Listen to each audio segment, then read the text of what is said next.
کس چیز کی حفاظت کرنے والیاں ہیں؟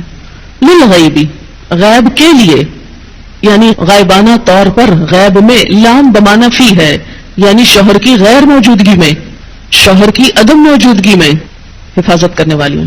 سب سے پہلے اپنی عزت کی، اپنی جان کی، اپنی شرم و حیا کی. یہ نہیں کہ ایک عورت دیکھے شوہر گھر پہ نہیں تو وہ غلط کام شروع کر دے، یا شوہر دیکھ نہیں رہا تو دوسرے مردوں سے غلط تعلق قائم کر لے. نہیں، اچھی بیوی کی خوبیوں میں کیا تھا کہ وہ اپنی عزت و آبرو کی حفاظت کرے، یعنی شوہر کہیں چلا جائے تو اس کے پیچھے اپنی عزت و آبرو کی حفاظت کرے. حافظات، تو سب سے پہلے اپنی عزت و آبرو، شرم و حیا کی حفاظت، کہ کوئی دوسرا مرد اس کی زندگی میں نہ آئے، نہ اس کے خیالوں میں، نہ اس کے خوابوں میں، نہ اس کی اور کسی چیز میں. Sub out. محسنات، قلعہ بند، اسی لیے کہا گیا کہ اب وہ ایک شوہر کے حصار میں ہیں، ایک شوہر کے قلعے میں ہیں. محسنات، سب دوسرے مرد باہر. اب آپ دیکھیں کہ سب سے پہلی چیز تو عزت کی حفاظت ہو گئی. نمبر 2، رازوں کی حفاظت.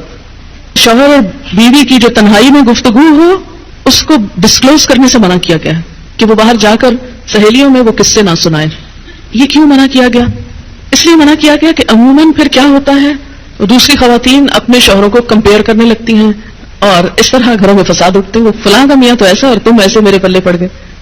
ایک حسرت و یاس اور ایک مایوسی کی کیفیت. اس لیے خاص طور پر تنہائی کی باتیں، راز کی باتیں جو محض شوہر اور بیوی کے درمیان ہی ہو سکتی ہیں، ان کا ذکر کہیں اور نہ کیا جائے. کسی گہری سے گہری دوست کو بھی کوئی ایسا قصہ نہ سنایا جائے. حافظات للغیب. پھر تیسری چیز، مال کی، گھر کی حفاظت. پیسے ضائع نہ کرے.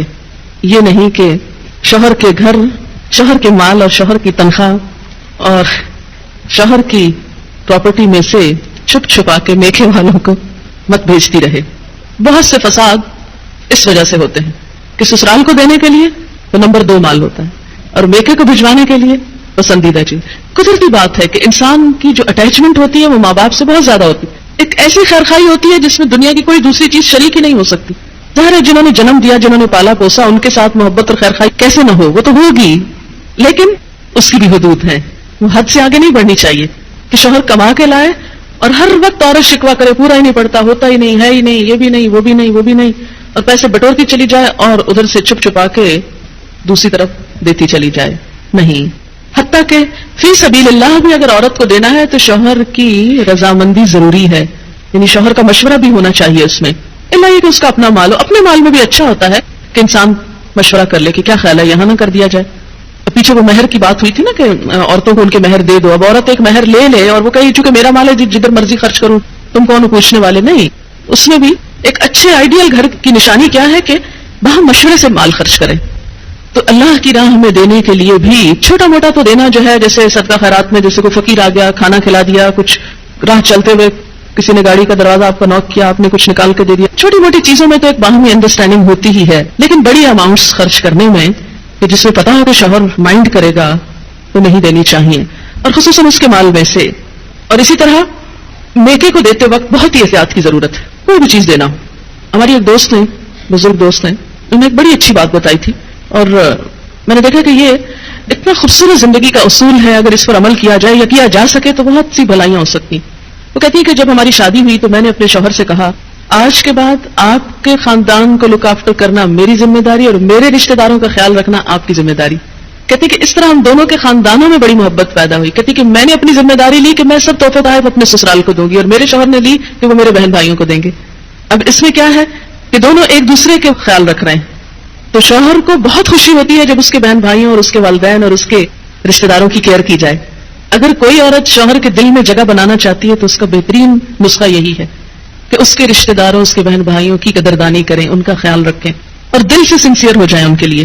اور اسی طرح بیوی کے لیے یہ بات بڑے اعزاز کی ہوتی ہے کہ اس کا شوہر اس کے بہن بھائیوں، پیرنٹس کا خیال رکھے اور ان کے لیے تحفے تحائف یا کچھ بھی لین دین کا وہ اہتمام کرے.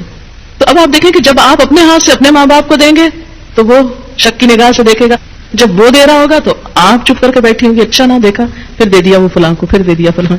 تو ضرور ایک بد اعتمادی سی رہتی. لیکن جب آپس میں اگر ممکن ہو، کوئی یہ ضروری نہیں کہ آپ امپوز کریں، لیکن ایک اچھا مشورہ بعض اوقات اچھا فائدہ دے جاتا.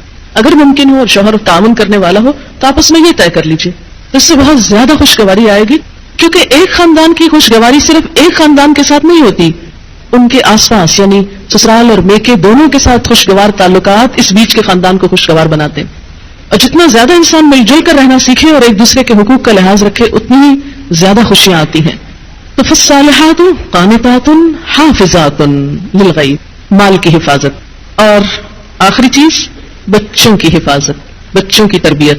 بہت سے جھگڑوں اور کیسز میں دیکھا گیا ہے کہ شوہر کو شکایت ہوتی ہے کہ بیوی بچوں کا خیال نہیں رکھتی. کئی باپ بچوں کے معاملے میں بہت ٹچی ہوتے، بہت سینسٹیو ہوتے ہیں، وہ ماں سے بھی زیادہ بڑھ کر ماں بنتے ہیں ان کے لیے. اور چھوٹی چھوٹی چیز میں اس کو دوا پلائی ہے کہ نہیں، اس نے کھانا کھایا ہے کہ نہیں، ہر وقت ان کا دھیان بچوں میں ہوتا ہے. بہت اچھی بات ہے. اب ایسی عورتوں کی زیادہ ہی شامت آتی ہے کہ جب شوہر بیوی کی بھی ذمہ داریاں لینے لگے بازوں کو ضرورت سے زائد، تو اس میں یہ ہے کہ اگر بچہ کمزور ہو، اگر بچہ بیمار ہو تو ماں کی شامت آ جاتی. لیکن یہ ہے کہ اصل ذمہ داری بچوں کے سلسلے میں ان کی تعلیم و تربیت کی ماں ہی کی بنتی ہے. اور اس میں اگر عورت کوتاہی کرے تو یہ چیز بھی گھر میں فساد کا سبب بنتی ہے. تو جو مائیں بچوں کی نگہداشت کرنا جانتی ہیں وہ گھر کو زیادہ بہتر خوشحال رکھ سکتی ہیں. اس لیے آپ دیکھیں کہ حضور صلی اللہ علیہ وسلم نے قریش کی عورتوں کی تعریف فرمائی کہ قریش کی عورتیں کتنی اچھی عورتیں ہیں جو بچوں کے لیے انتہائی مہربان ہیں، ان کی کیئر کرنے والی. حافظات للغیب، للغیب میں کہ شوہر تو باہر کام کرنے گیا ہوا. اب بعض مائیں کیا ہے مار مار کے بچوں کو دھواں کر دیتی، شوہر کا غصہ بھی بچوں پہ نکال رہی ہوتی. شوہر کی موجودگی میں تو بعض اوقات نہیں مار سکتی تو پیچھے ان کی شامت آتی معصوموں کی. تو یہ حافظات للغیب، اپنی عزت و آبرو، اپنے گھر بار، راز، بچوں، ان سب چیزوں کی کیئر، لک آفٹر، حفاظت. اور اگر نہ کی اور شوہر غریب نے کچھ نہیں کہا تو نہ صحیح، لیکن اللہ تعالیٰ پوچھے گا. کیوں؟ اس لیے کہ حدیث میں آتا ہے والمرأة راعیة فی بیت زوجہا ومسئولۃ عنہا، عورت راعیہ، نگران ہے، فی بیت زوجہا، اس کے شوہر کے گھر میں. یعنی شوہر کی مراد کی شوہر کی عدم موجودگی میں نگرانی کس کی ہے؟ بیوی کی. یعنی وہ دیکھے مثلا بچے نہیں کہ بہت چھوٹے ہیں تو کیئر کریں، مثلا بڑے ہیں تو بھی دیکھے ان کی دلچسپیاں کیا ہیں، مشغلے کیا ہیں، تعلیمی صورتحال کیا ہے، اور اسی طرح بہت سی چیزیں. اور پھر راعیۃ فی بیت زوجہا ومسئولۃ عنہا، اور اس سے اس کے بارے میں پوچھا جائے گا. یعنی قیامت کے دن عورت سے ان چیزوں کی نگہداشت کے بارے میں سوال کیا جائے گا. اچھا، عورت کو یہ حفاظت کیوں سونپی گئی؟ عورت کی خوبی حافظات کیوں بنائی گئی؟ بما حفظ اللہ، بوجہ اس کے جو حفاظت کی اللہ نے. کس چیز کی؟ ان کے حقوق کی.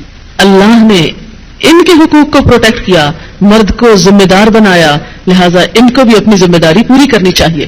اس طرح حقوق اور فرائض کا ایک خوبصورت بیلنس، دونوں اپنے اپنے مدار میں گھوم رہے ہیں. سورج دن کو چمک رہا ہے، چاند رات کو چمک رہا ہے. ایک وقت میں گھر کے لیے مرد کی ضرورت ہے، ایک وقت میں عورت کی ضرورت ہے. دونوں کا اپنا اپنا رول ہے، اپنی اپنی ذمہ داری ہے.